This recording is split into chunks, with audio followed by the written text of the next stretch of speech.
Hello there, and welcome to Lost Glider, a new 1 versus 1 map created by Toby, and it's actually released for the community map highlights as of today's patch. Horser gliders were used for swift and surprise attacks, allowing commandos to accomplish objectives in a single blow. Unfortunately, some gliders missed their mark due to poor visibility and tow rope malfunctions.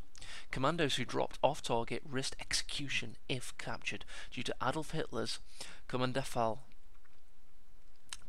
Befehl, Commando Order, stating that all Allied commandos found were to be executed without trial. For these brave men, there was no surrender, no retreat, and no support. And here's the map itself. You'll forgive me, I am going to change it somewhat slightly. It's currently in a dusk setting. You'll notice it's a little bit dark, a little bit atmospheric. So I'm going to change that to spring. There we go, nice and cheery. That'll mean I can zoom out and it won't have any fog. How I'm going to describe this map to you is by starting in the southern sector. Now you will notice, going to TAC map, that the southern sector is mirrored by the northern sector's availability to territory. So from the south, you come to the left of your base and you come to this cutoff. Notice the northern player's cutoff is very similar. Just like this triangle kind of effect. And what it cuts you off from is a +7 fuel and a standard territory point. And of course anything else. So let's just visualize that a little bit better. You come out here and you take your standard territory point and you take this fuel and this thing. Also have that displayed on this little nifty thing here. So there's that standard territory point, and there's the points you miss out from, to use Microsoft Paint. That, as I say, this little pioneer here in quarter time speed is currently taking that standard territory point. Let's have a look to see what cover is available to you should you venture left. It's pretty scant, to be honest. You're expected to keep this fuel and this standard territory point, and it's more of a contest, for this victory point here on the left.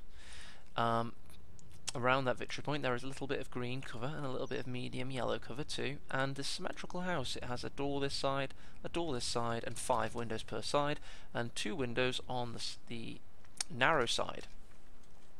Okay then, so that's the area directly outside your base. What I haven't told you is there's also a standard territory point that you can capture throughout the duration of the game for 5 munitions and 3 fuel. Now then, you may have noticed this +11 high munitions. Let's help you visualize that by showing it you on the TAC map. You will notice, however, that in order to get to this munitions, you have to take this cutoff here, which is a little bit more exposed than the other cutoff, a little bit further from your base relative to this cutoff here. So this munitions is meant to be a little bit harder to keep. However, you can also keep it through conjunction with the first cutoff I mentioned, and also the central sector here, which is the victory point sector. So there's 2 areas in which to take the munitions. That's the munitions there. A little bit more cover. It's also got this small garrison and this small garrison here, and also a little bit further across the road, across this negative cover. Of course, all roads are negative for infantry and positive for vehicles, faster moving for vehicles, and increased received accuracy for infantry. Here's that victory point. It's got this, by the way, is a central victory point. It's got a church dominating it, like a lot of maps in Company of Heroes do. The church is dominant, and it's a great fixture. Just a classic church. Entrance on that side, entrance on the south facing side. The south side of the church is where the cemetery is. Lots of headstones providing heavy green cover. Also a glider here, which could act as a sight blocker should an MG from the north be facing and trying to cut you off from trying to capture this central area. If you don't manage to capture, don't worry, you've got this strong garrison here waiting for you to fall back on as an anchor point.